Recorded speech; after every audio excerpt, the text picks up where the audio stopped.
Hello guys, good morning to all. My name is Shivam Tyagi. Welcome to Study Funda. So here is the complete newspaper analysis of both days 11 and 12th October 2020. तो आज सुबह सुबह news नहीं आ पाई because Mumbai में light नहीं आ रही है, आप सबको पता ही होगा। यहाँ पूरा मुंबई में लाइट नहीं आ रही है, तो आज वीडियो अपलोड नहीं हो पाई, वाईफाई वर्क नहीं कर रहा था। सो कोई नहीं, अभी थोड़ा लाइट रिस्टोर हो रही है थोड़ी थोड़ी, तो मैंने इसलिए अब वीडियो अपलोड कर रहा हूँ। So our first news is, हाँ, Tamil Nadu defend Mullaperiyar dam panel. अब तमिलनाडु डिफेंड कर रहा है मुल्लापेरियार डैम, तो एग्जाम में आएगा क्या है, किस नदी पे, कैसे है। तो बस हमें जो याद रखना है, तो वेरी इंपॉर्टेंट इतना नहीं कह सकते, बस ये याद रखना है मुल्लापेरियार डैम किस किस के बीच की लड़ाई है। तो तमिलनाडु केरल वाले रीजन के बीच की लड़ाई है, और इसके आसपास कौन सा टाइगर रिजर्व है, तो ये याद रखना पेरियार टाइगर रिजर्व इससे पास होता है, जो पूछा जाएगा। कौन सा रिजर्व, तो मुल्लापेरियार डैम कौन से रिजर्व के पास है, तो पेरियार टाइगर रिजर्व। इससे और ज्यादा मेरे को नहीं लगता कुछ इंपॉर्टेंट है, डायरेक्ट ये पूछा जा सकता है। वैसे इतना भी इंपॉर्टेंट नहीं है कि पूछा जाए, पर ये न्यूज में था इसलिए मैंने बता दिया, तो आप लोग ये ध्यान रख सकते हैं। So the next news is, scientist welcome these wingdon inflators. तो साइंटिस्ट ने अभी ये वाले इन्फ्लेटर्स पाए गए। इन्फ्लेटर्स बोलते हैं बाहर से जो लोग आ रहे हैं, इन्फिल्ट्रेटर। कौन कौन से, पाकिस्तान से बटरफ्लाई आ रही है, चाइनीज से भी एक आ रही है, तो ये सब इंडिया में आ रहे हैं। इनका नाम जानना इतना इंपॉर्टेंट नहीं है, ये कहाँ कहाँ आ रहे हैं, कहाँ कहाँ इन्हें देखा गया, तो उनमें टाइगर रिजर्व है, तो उनको पता कर लीजिए कहाँ कहाँ है। एक तो जैसे नाम दफा टाइगर रिजर्व, ये वेरी इंपॉर्टेंट है। फिर एक और था इसमें, आई रीड इट, वन और था यार, चलो कोई बात नहीं। एक ये आज का क्वेश्चन यही है कि ये कहाँ पर है, नाम दफा जो टाइगर रिजर्व है ये कहाँ पर है, आज का क्वेश्चन यही है। और ये एक है फुलवारी का नल वाइल्ड लाइफ सेंचुरी, ये दो है। हाँ, ये रहा फुलवारी की नल, तो ये दो आप मेरे को बताएंगे। अब ये देखिए अजीब सा नाम है, फुलवारी की नल। अभी अजीब सा नाम है, तो ऐसे ही क्वेश्चन जो है वो एग्जाम में पूछा जाता है। तो ये दो है नाम दफा, तो मेरे को लगता है मैक्सिमम सब बच्चे बता देंगे, लेकिन ये बताना जरूरी है, फुलवारी की नल। अब एग्जाम में आप सोचेंगे कि यार ऐसा तो हमने कहीं पढ़ा नहीं, लेकिन वो न्यूज़पेपर में आया हुआ है, तो प्लीज ये गूगल करके कैसे भी मुझे बताइएगा। नहीं बता पाएंगे तो कल मैं इसका आंसर दूंगा। सो नेक्स्ट न्यूज इज, हाँ, shrinking species for winged visitor a cause of concern. तो अब ये जो फ्लेमिंगो है, ये वेट जो है, ये बर्ड है, एक तरह की फ्लेमिंगो बर्ड है। ये देखिए फोटो में यहाँ दिख रही है, तो उड़ उड़ के आती थी मुंबई वाले रीजन में, बहुत आती थी, लेकिन अब ये बहुत कम हो गई है, क्योंकि हमारा जो वेटलैंड एरिया होता है वो बहुत कम हो चुका है, श्रंक हो चुका है बाय 20%। तो ये फ्लेमिंग जो है बहुत कम आ रही है। बस इससे यही जानना है, फ्लेमिंगो से ज्यादा जो इंपॉर्टेंट इंडिया में जो बर्ड रहती है वो और बर्ड है, जैसे हॉर्नबिल। प्लीज हॉर्नबिल पढ़ के जाइएगा, इसका आईयूसीएन स्टेटस क्या है, क्या क्या है। सबसे इंपॉर्टेंट ये जो हॉर्नबिल है, इसके लिए एक ट्राइब फेमस है, नीशी ट्राइब, याद कर लीजिएगा, जो इसको रिस्टोर करती है, मतलब इनको बचाती है। तो कौन सी ट्राइब है, नीशी ट्राइब है, याद रखिएगा। नीशी ट्राइब एक ऐसी ट्राइब है जो हॉर्नबिल को प्रोटेक्शन में काम आती है। हॉर्नबिल का आईयूसीएन स्टेटस आप देखेंगे, और वेरी इंपॉर्टेंट। फ्लेमिंगो इतनी इंपॉर्टेंट नहीं है, लेकिन हॉर्नबिल बहुत इंपॉर्टेंट है, तो प्लीज इसके बारे में अच्छे से पढ़ के जाइएगा, एग्जाम में पूछने के चांसेस हैं। ये जितने मैं टॉपिक बता रहा हूँ, मैं आपको इसलिए नहीं बता रहा हूँ, मैं आपको सारी इन्फॉर्मेशन दे सकता हूँ, लेकिन आपको फिर याद नहीं रहेगी। आप अगर खुद से जाके 1 मिनट लगेगा, गूगल पे जाके देखेंगे, आप विकिपीडिया से ही पढ़ लेंगे, तो आपको इन्फॉर्मेशन याद रहेगी हमेशा के लिए। बताने को तो मैं यहाँ बता दूंगा आपको एक डब्बा बना के, लेकिन उसका कोई फायदा नहीं है। आप लोग जाके देखिएगा, आपको जल्दी याद होगा।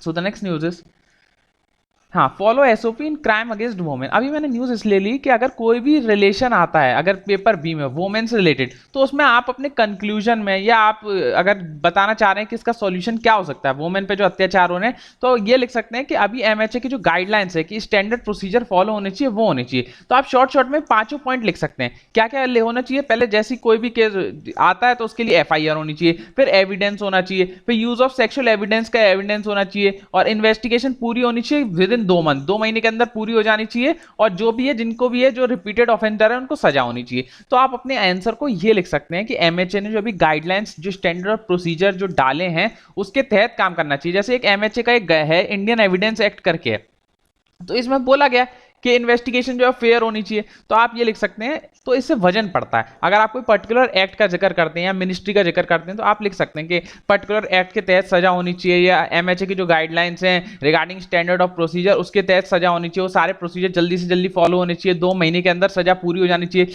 आपने देखा होगा कितना भी बड़ा केस हो, 2 महीने में मेरे को नहीं लगता कोई भी पुलिस इंडिया में सॉल्व करती है, कैसा भी केस। तो ये प्रोसीजर अब लिखने से काम नहीं होगा, इसको आपको लगाना पड़ेगा, इसको ग्राउंड पे देना पड़ेगा। अब हमने फाइल लिख डाली है कि हमें ऐसे करना चाहिए, वैसे करना चाहिए, अब मान ही नहीं रहे लोग। तो यही गाइडलाइन थी, तो आप अपने आंसर में यूज कर सकते हैं। सो इसमें और कुछ प्री से मतलब ये पेपर ए के लिए इतना इंपॉर्टेंट नहीं है। सो नेक्स्ट न्यूज इज, हाँ, नेवी टोल्ड पेसेस एक्सरसाइज, तो याद रखेंगे यूएस और इंडिया की एक्सरसाइज है, जो नेवी एक्सरसाइज उसका नाम क्या है, पेसेक्स, याद रखिएगा, वेरी इंपॉर्टेंट। जो जब भी आप एग्जाम देने जाएं उससे पहले जितनी भी एक्सरसाइज है मिलिट्री, नेवी, एयरफोर्स, जितनी भी कंट्री के साथ, उसकी रीड करके जाइएगा, चांसेस बहुत ज्यादा होते हैं सारे पेपर में पूछने के। तो जो पेसेस एक्सरसाइज है वो यूएस और इंडिया की नेवी एक्सरसाइज है। इस बार ये कहाँ होने की संभावना है, तो कोची में, तो ये होने की संभावना है, अभी ऐसा है नहीं। तो बस आप याद रखेंगे पैसेज क्या है, नेवी एक्सरसाइज है, मिलिट्री एक्सरसाइज नहीं है, ये और ध्यान रखिएगा। सो the next news is north Korea display ICBM. अब आईसीबीएम की फुल फॉर्म क्या होती है, inter continental ballistic missile. Continent मतलब अगर आप मान के चलिए नॉर्थ अफ्रीका से साउथ अफ्रीका जा सकती है। अब ये नॉर्थ कोरिया ने बनाई है, तो नॉर्थ कोरिया वाले क्या करेंगे, क्या कहते हैं, यूएस को मारने के लिए। तो जैसे नाम ही बोलता है इंटर कॉन्टिनेंटल, एक कॉन्टिनेंट से दूसरे कॉन्टिनेंट जा सकती है। तो बस याद रखेंगे इसका थोड़ा सा नाम, होंगसुंग 15।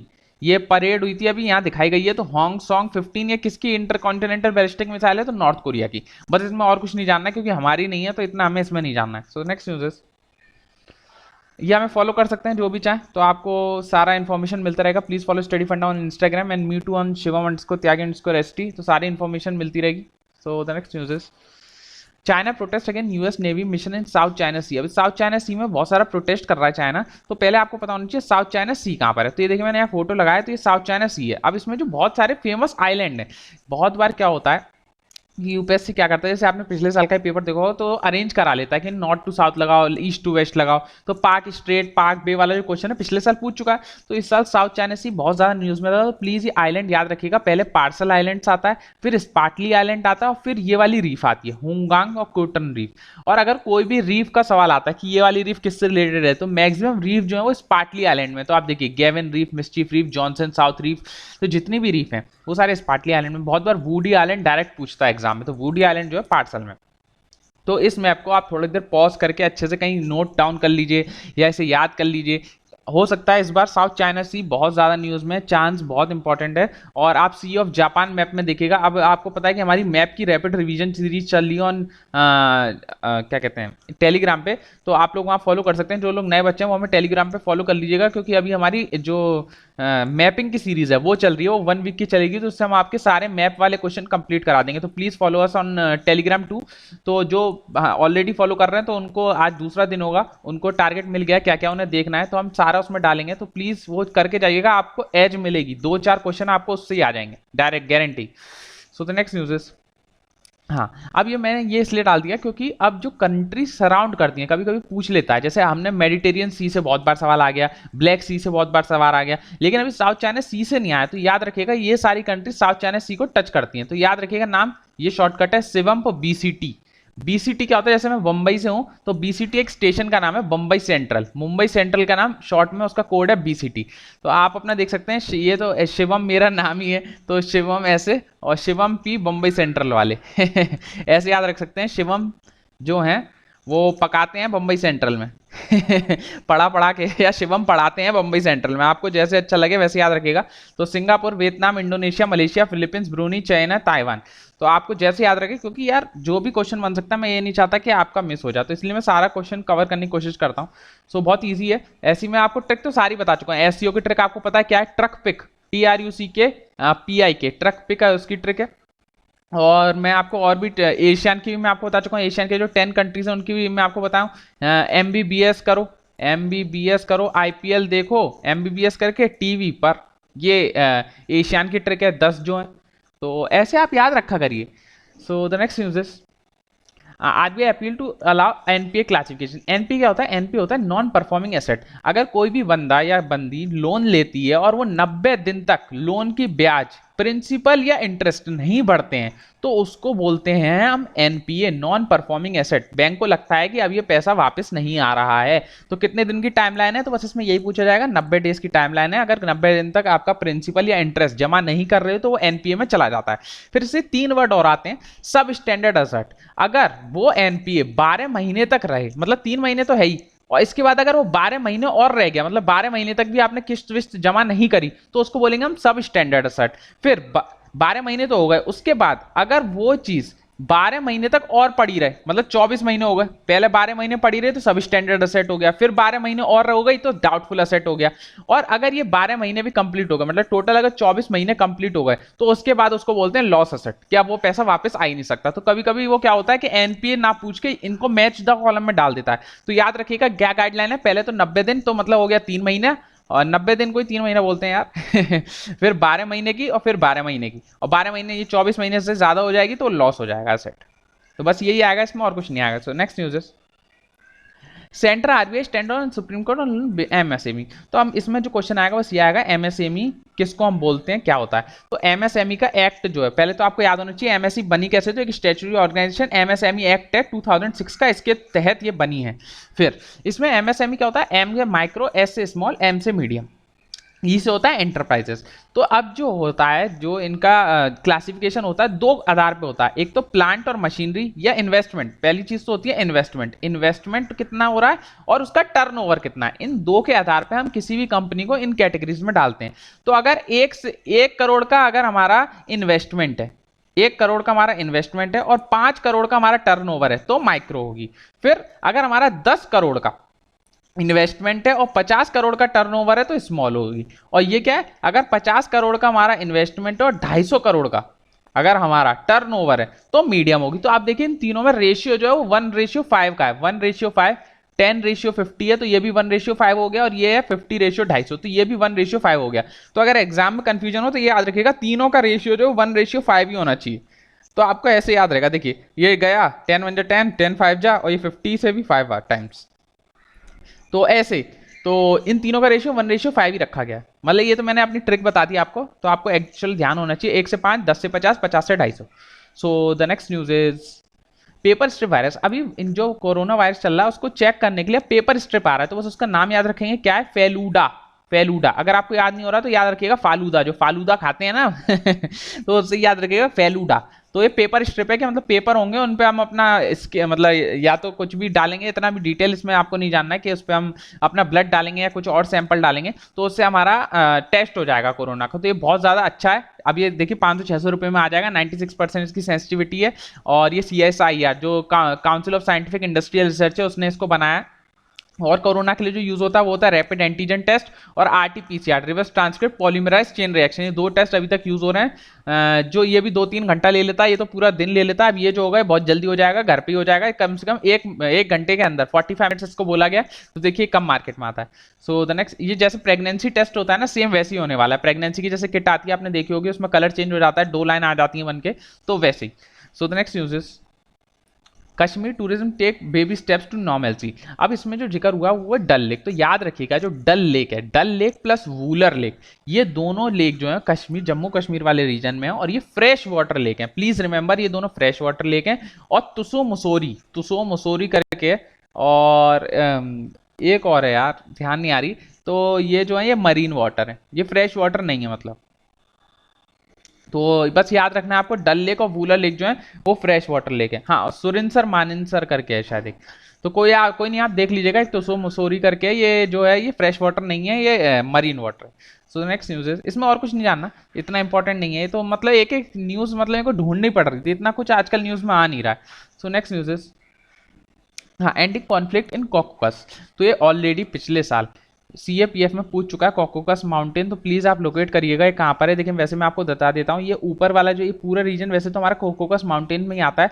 तो ये किससे घिरा हुआ है, इधर तो हमारी कैस्पियन सी है, इधर हमारी ब्लैक सी है। फिर ये एक न्यूज में आ रहा था अजरबैजान और आर्मेनिया में बहुत अभी तनातनी चल रही है, तो मैंने इसलिए यहाँ पे आपको डायग्राम दिखा दिया। तो आपको ये देखना पड़ेगा कि आर्मेनिया कितनी कंट्रीज से टच कर रही है, तो जॉर्जिया से, टर्की से, इधर ईरान से, इधर अजरबैजान से। तो ऐसे क्वेश्चन बनते हैं जो कॉन्फ्लिक्ट में रीजन है, क्योंकि अजरबैजान और आर्मेनिया में बहुत लड़ाई दंगे चल रहे हैं। तो आप याद रखिएगा, जैसे अजरबैजान जो है वो कैस्पियन सी को टच करता है, लेकिन आर्मेनिया जो है वो लैंड लॉक्ड कंट्री है। अगर आप ध्यान से देखेंगे, जो आर्मेनिया जो है वो लैंड लॉक्ड कंट्री है। तो ये पूछ लेगा कि विच कंट्री, साहब का नाम दे देगा कि कौन सी कंट्री इसमें लैंड लॉक्ड है। तो आपको याद होना चाहिए आर्मेनिया एक ऐसी कंट्री है जो लैंड लॉक्ड है, और अभी ये न्यूज में भी है। और कैस्पियन सी से अगर कोई पूछता है कि कैस्पियन सी से कितनी कंट्री टच करती है, तो इसकी शॉर्ट फॉर्म है तारीख। ये 5 कंट्री हैं जो कैस्पियन सी को टच करती हैं। तो आप जाके देखिएगा, तुर्कमेनिस्तान, अजरबैजान, रशिया, ईरान और किर्गिस्तान, नहीं किर्गिस्तान नहीं होगा, कजाकिस्तान होगा, यस।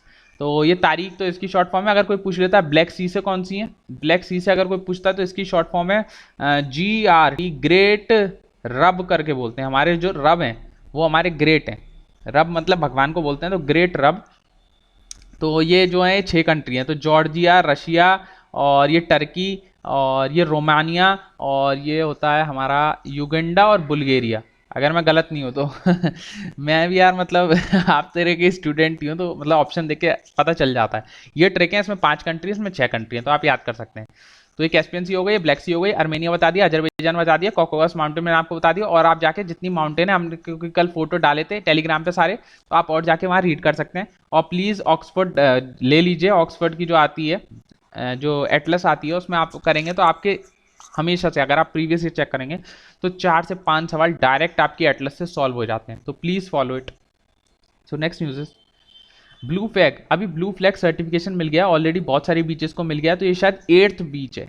मैं नहीं, ये क्या कहते हैं, मेरे को लगता है 8th बीच है जिसको मिल रहा है, लेकिन इसका नाम याद रखेंगे, कसरकोड। ब्लू फ्लैग जो सर्टिफिकेशन मिल रहा है, कसरकोड और पड्डू बिदरी बीचेस। 8th नहीं है शायद, मैं गलत हूँ थोड़ा, मैंने कुछ और पढ़ लिया था। तो कसरगोड और पद्दू बिदरी बीच, ये दोनों बीचेस को मिल रहा है जो ब्लू फ्लैग सर्टिफिकेशन के लिए अभी सेलेक्ट की गई हैं। अभी जो भी मिलेगा देखा जाएगा। ये देता कौन है, तो ब्लू फ्लैग जे फी इसकी शॉर्ट फॉर्म है, एक ऑर्गेनाइजेशन है जर्मन की, इसका नाम है foundation of environment and education. ये डेनमार्क है, डेनमार्क एक जगह है, वहाँ की एक एनजीओ बोल सकते हैं, वहाँ की एनजीओ है। तो शॉर्ट फॉर्म में याद रख लीजिए कौन देता है, तो फी देती है जो डेनमार्क की एक ऑर्गेनाइजेशन है। फी की मैं फुल फॉर्म बता देता हूँ, foundation of environment and education. तो ये कन्नड़ वाले मतलब कर्नाटका वाले रीजन में, तो ये अब इसको देंगी। फिर एक मिनिस्ट्री ऑफ एनवायरनमेंट फॉरेस्ट और क्लाइमेट चेंज ने ब्लू फ्लैग सर्टिफिकेशन जो दे रखा है वो 13 बीचेस के लिए ऑलरेडी दे रखा है। किसने, ministry of environment forest and climate change ने। अगर पूछ ले कि पहली बीचेस को मिल रहा है, नहीं, ministry of environment forest climate change already 13 beaches को ये सर्टिफिकेशन प्रोवाइड कर रखा है। कौन सा certification, blue flag. Very very important है, अगर आज के पेपर में कोई न्यूज इंपॉर्टेंट है तो यही। तो अभी ये जब 2 में से कोई एक आएगी तो फिर मैं आपको बता दूंगा, अभी बस आपको याद रखना है इन दोनों को चुना गया। So next news are over. So I hope you like my lecture. आज न्यूज़ ज़्यादा नहीं थी 2 दिन से, इसीलिए कोई बात नहीं, जब आएगी मैं डालूंगा। सो आज का यही न्यूज़ थी। तो जो मैंने आपसे पूछा, वो जितने भी मैंने आपसे आज एनिमल वेनिमल पूछे हैं उन सबको आप प्लीज़ रेफर करिएगा अपने नोट्स में या कहीं भी, गूगल, विकिपीडिया, जो भी। और ऐसी मेहनत करते रहिए। Please follow us on Telegram और इंस्टाग्राम, हम बहुत कुछ आपके लिए मटेरियल डाल रहे हैं रोज़ डेली। अब आप जो है मतलब जो इस साल पेपर देने वाले हैं वो आप करंट तो पढ़े ही पढ़ें, उसके साथ अपने स्टैटिक पे ज़्यादा ध्यान लगाएं, मेरा ये है। तो जो जो एक्स्ट्रा मार्क्स आप फैच कर सकते हैं बहुत सारी जगह से, जैसे मैप से आप फैच कर सकते हैं, आप पॉलिटी वाले रीजन से फैच कर सकते हैं, आप हिस्ट्री से ज़्यादा फैच कर सकते हैं। तो अभी इन पर ज़्यादा ध्यान लगाइए। तो करंट तो यहाँ मैं आपका कंप्लीट कराते ही रहूँगा, उसकी टेंशन आप मत लीजिए। तो प्लीज फॉलो ऑन टेलीग्राम और इंस्टाग्राम। इंस्टाग्राम की मेरी आईडी है शिवम_त्यागी_ST, यहाँ फॉलो कर सकते हैं, और ये स्टडी फंडा को भी फॉलो कर सकते हैं, तो आपको बहुत फायदा होगा। सो कल से लेक्चर जो है वो टाइम पे आएगा, क्योंकि अब लाइट ठीक हो चुकी है और मैं डेली वीडियोस डालूंगा ऑन टाइम 11 बजे से पहले, तो बने रहिए हमारे साथ। So thank you all guys, take care, bye bye.